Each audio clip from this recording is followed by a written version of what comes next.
Welcome back to Court TV Live. I'm Judge Ashley Wilcott. Happy to be with you for the next 3 hours. In Ohio, court has ended early for the day in the mother-stabbed murder trial. The state is set to rest its case in chief on Wednesday, and that is because court is dark tomorrow. Joining me now live from Ohio is our own Court TV legal correspondent, Chanley Painter. Always great to be on with you. Chanley, big news. You spoke with the defense attorney in this case. Tell us about that and what he had to say. Great to be with you, Judge Ashley. That's right. I did catch up with Sidney Powell's defense attorney, Don Malarsic, who sits inside the courtroom every day with his paralegal at the table.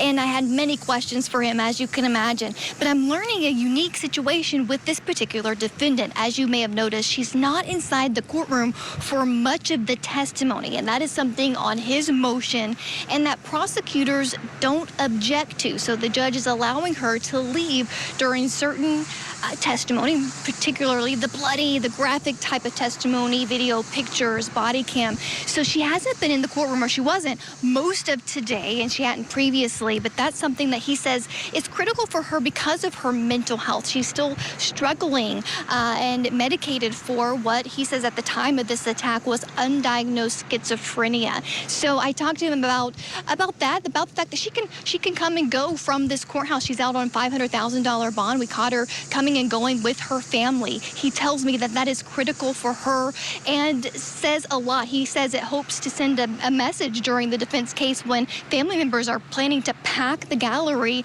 in support of her. These are family members of her mother, the victim in this case. So her father is here, her mother's parents, her uncle, brother, other family members here to show support in that they agree that she had an undiagnosed mental health issue at the time of this killing. But I also had to ask him about, the state's case is wrapping up. They plan to formally rest in front of the jury on Wednesday. Court is dark tomorrow. And so I asked him how he was thinking and feeling now that the prosecution has practically rested. Let's listen to his answer.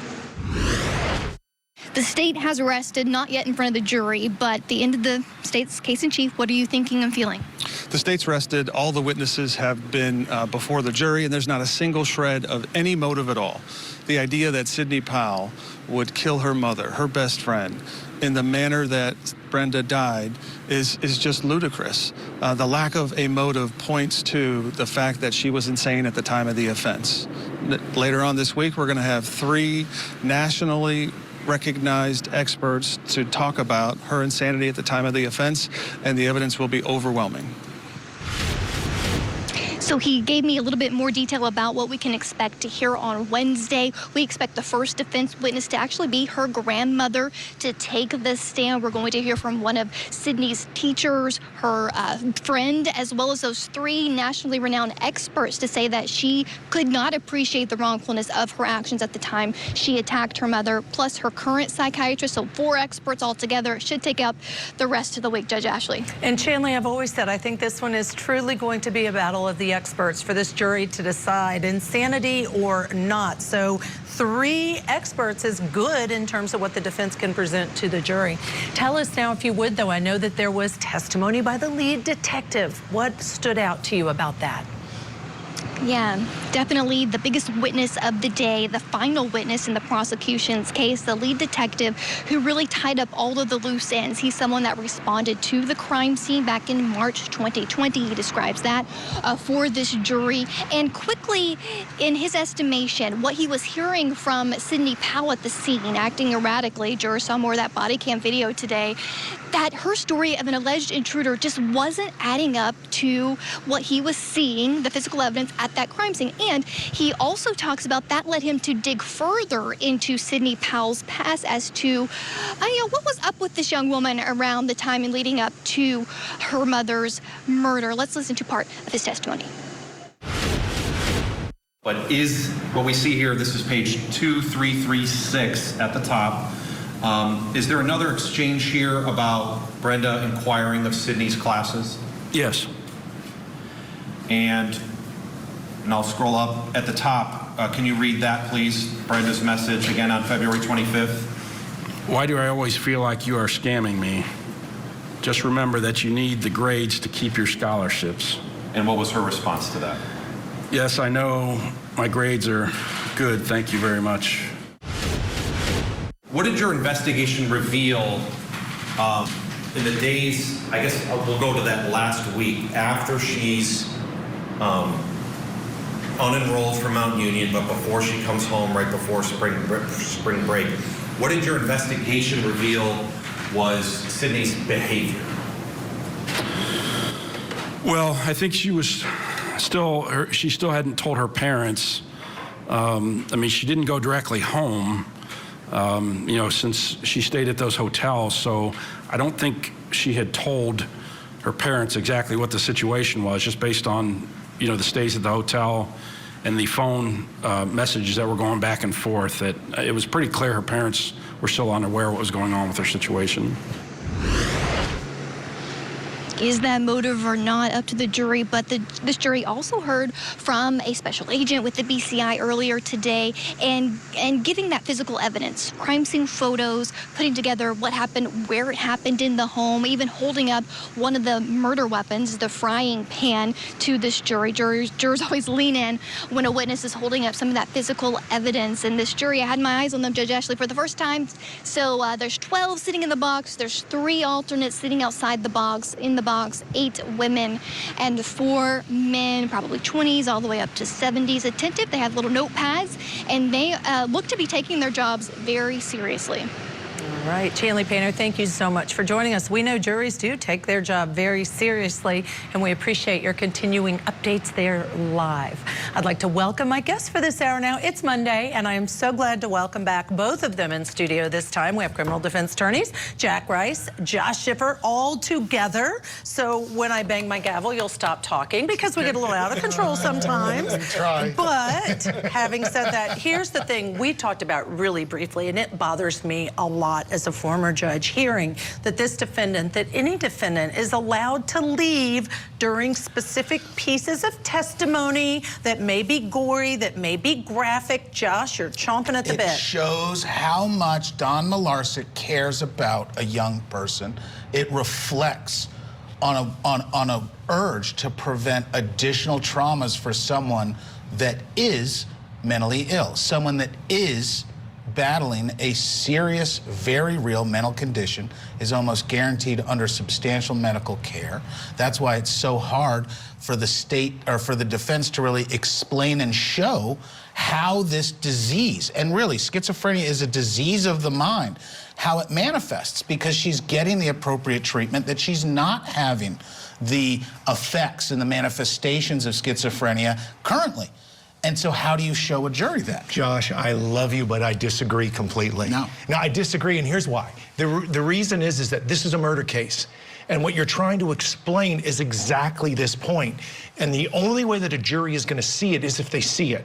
And they need to see this. If she is going to blow apart, dare I say it this way, if she is going to blow apart because of the things that she sees, this is exactly the point that this jury is trying to determine. And that means they can't see her during this testimony. And viscerally. And I have to say for the viewers, I really suspect that there were pretrial motions about this very issue for the judge to have heard some testimony to make the decision based on the evidence. Yes, it's something that I need to allow her not to be in the courtroom. Defendant's presence is absolutely mandated throughout all stages of the trial. Unless there's yes, you will get a case literally kicked out of the courts if they skip voir dire or were missing at different parts. That's why I'm surprised. That's why it was litigated in advance significantly. It still surprises me, though, because there still may be appellate issues that roll out of this. Even if she were found guilty of this, the potential that this could come back as a result, even if you litigate it like crazy and document everything, the potential is that are there not times when she must be present unless she actually does a la Brooks and sort of spins out and needs to be pushed into a different courtroom? That's not even this case. And arguably, if she's being treated, she can be treated in such a way to help manage and lessen the trauma to her. But let me move on to a different topic, though. I want to talk about something else, and that is this argument that there's no evidence of motive. We just heard Don, friend of Court TV, say that, Malarsic, and he said there's been no evidence. There's been no evidence evidence of motive. Now, on the other hand, the fact that there are texts between her and her mother, she's failing out of school, she never told her mother. Let me start with you first, Jack. Is that motive? I get to go first. Yes, No, yes. Actually, give me this one. We're going to take turns. And so what I would say is, first of all, show me where motive is a requirement. It's not. It's never a requirement in a case. And yet, the reason that juries like motive is they want to be able to explain it. If I'm going to make a decision to convict somebody of anything, I want to know why. I'm trying to understand why this happens. And so as a result, they want to be able to see it. And it's a very smart point by the defense to step in this case and say, show me this. Yes, she's disturbed. Yes, all of that may be true. But show me why she would be willing and desired to do this thing unless she was completely out of control. And that really can resonate with the jury that just says, you know what? I just can't pull this trigger because it just doesn't make any sense to me. All right, what do you think? It's an interesting question because you're right. Juries don't need motive, but it gives them comfort. It gives them security when they vote for especially a conviction. This is why I think this person did this. And it makes sense. And when you get to true mental health breaks, there isn't a motive. And I think by showing that there isn't a motive or showing that if there is, it's something as generic as I'm scared of my schizophrenia. mom, I'm nervous of this, and show how far that break propelled this individual. That's illustrative. Then you lean into the schizophrenia, the insanity defense. Let me find out if I do have time. There's a detective testifying as to that exchange between Sydney and her mother on text. Let's listen together to some of that. What do we see here at the top in blue, where it starts with Can you read that, please? Just got a notification from Life 360 that you're at home. Do you have afternoon classes? All right, and that's February 25th of 2020. We see at the bottom there? Yes.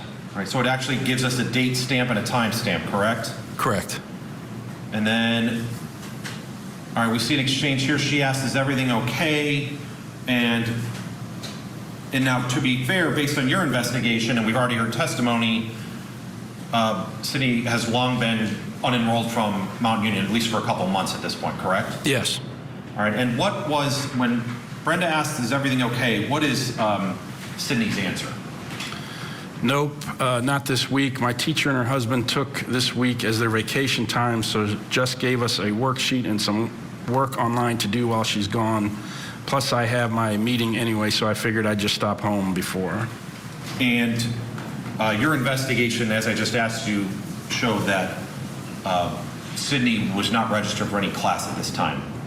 Is that right? That's correct.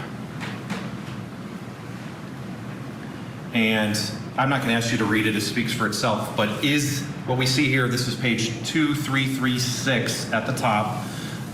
Is there another exchange here about Brenda inquiring of Sydney's culture?